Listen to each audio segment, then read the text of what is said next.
podcast Sapa Justa. Nem sempre justa, mas sempre sapa. Olá, sejam bem-vindos ao especial de Natal, cheio de alegria, harmonia, ou não, né? Eu pensei em gravar um especial de Natal, mas eu preciso ser bem sincera. Dezembro, Natal, final de ano, tudo isso é uma época que me dá bastante angústia. Então talvez eu venha aqui dar uma de Grinch lésbica ou algo do tipo. Mas vou usar isso aqui como se fosse um desabafo. Para começar, eu já acho toda a estética do Natal bem feia. Primeiro que não tem nada a ver com o Brasil, mas nem vamos entrar nessa ceraça, né? Eu acho feio tudo. Por muitos anos eu fui designer gráfico. Chegava essa época do ano, eu não aguentava ver vermelho e verde. Eu via essas cores e já me dava uma certa ânsia.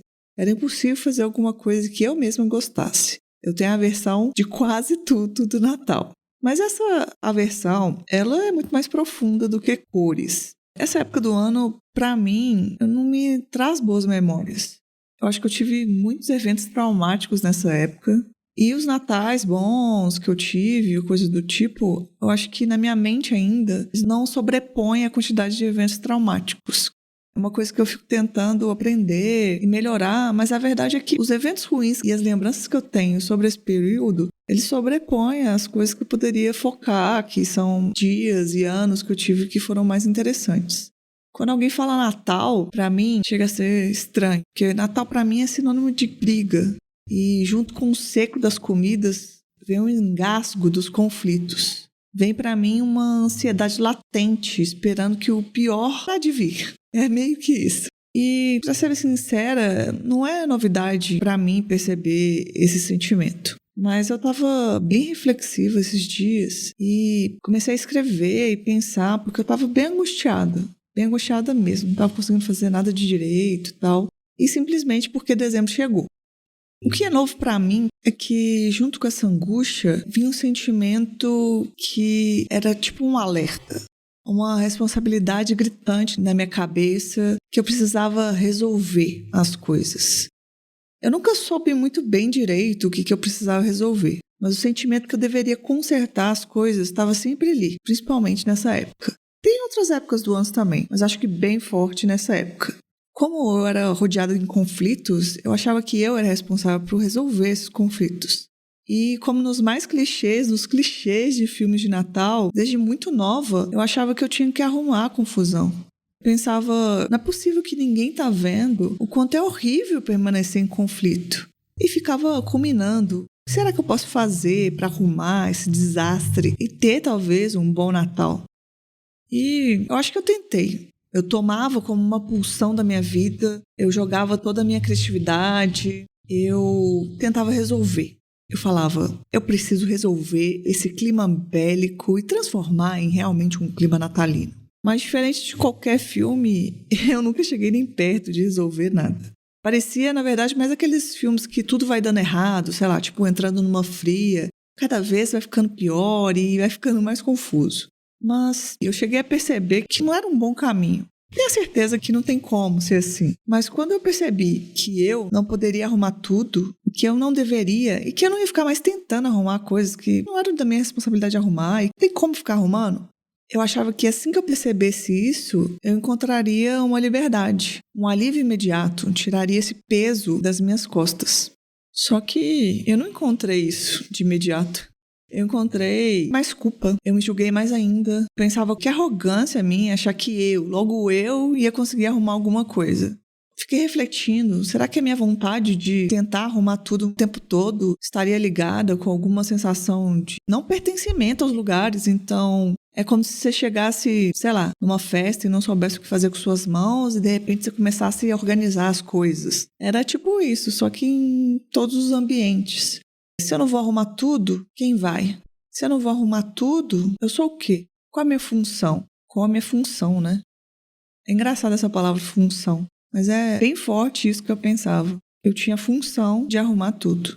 E achando que eu tinha superado, né, esse comportamento nocivo, eu fui direto de encontro com um sentimento mais antigo ainda, e que talvez na minha cabeça mais juvenil, assim, no auto-julgamento mesmo, que tá, beleza, eu já superei. Se eu não for arrumar, ninguém vai arrumar, foda-se, vamos passar por esse capítulo. mas eu tinha entendido na teoria. Eu não estava sentindo na prática, não estava fluindo para mim. Parecia uma roupa que ainda não me vestia muito bem.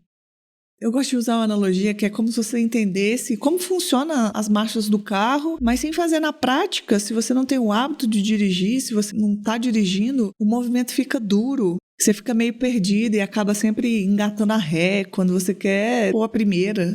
Esses desconfortos, eu ficava martelando na minha cabeça. Tá, então tá, mas se eu não faço isso, qual que é o meu valor? E muito da minha dor foi perceber que eu botava muito do meu valor nisso. Botava muito do que eu achava que era importante, do valor que eu achava que eu tinha para mim, para as pessoas, em ficar tentando consertar, arrumar, manter a paz, a harmonia. E olha, às vezes eu tentava manter a harmonia de uma forma bélica também. Não faz muito sentido, mas na minha cabeça era vamos ter paz a qualquer custo. Mas o ponto que eu acho que eu quero levantar com essa reflexão é que às vezes abandonar um hábito que a gente tem que é tóxico não é fácil abandonar, porque a gente está preso àquilo. E também depois que a gente abandona, a gente tem que conviver com o luto de si mesma. Tenho tido e continuo trabalhando nisso, de tirar essa ideia fixa que deixar os outros confortáveis é uma qualidade, é um dos meus maiores valores. Falando sobre isso, a minha psicóloga, ela fez um exercício que eu achei interessante. Ela disse assim, e aí, Letícia, quais são os valores, quais são as suas qualidades que você acha que as pessoas que gostam de você, né, que elas se relacionam com você por conta disso? E eu listei algumas coisas, sei lá, sou uma boa ouvinte, posso ser divertida, crio jogos, sei lá, não interessa o que eu listei. A partir daqui o episódio segue sem edição, pois a editora morreu de curiosidade. Hahaha, é brincadeira, tá, gente? Mas o engraçado é que eu nunca colocaria nessa lista algo do tipo, uma das minhas qualidades é que eu fico tentando arrumar ambientes quebrados, ou que uma das minhas qualidades é tentar consertar um caótico feriado cristão, que eu mesma nem acredito muito. Mas no momento que eu quis abandonar essa prática nociva para mim e também para as pessoas envolvidas, eu imediatamente associei isso sendo o meu grande valor, como se eu fosse a coisa mais preciosa que as pessoas poderiam ter de mim. E eu estava tendo toda essa reflexão, estava escrevendo sobre isso, inclusive, em palavras tortas, meio confusas. E eu dei de cara com um tweet que foi um soco na minha cara.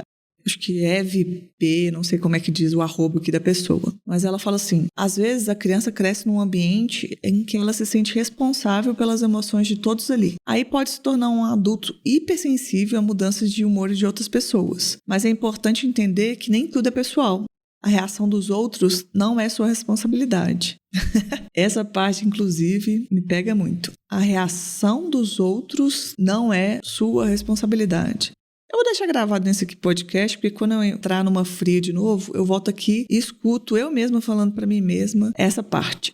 A reação dos outros não é sua responsabilidade. E ela completa nos tweets abaixo falando que ela era super sensível à emoção dos outros e que ela se sentia culpada, ao mesmo tempo que ela queria ser responsável, manter a paz e resolver os conflitos. Talvez seja isso que ajudou ela a procurar muito sobre entender a mente humana e tal.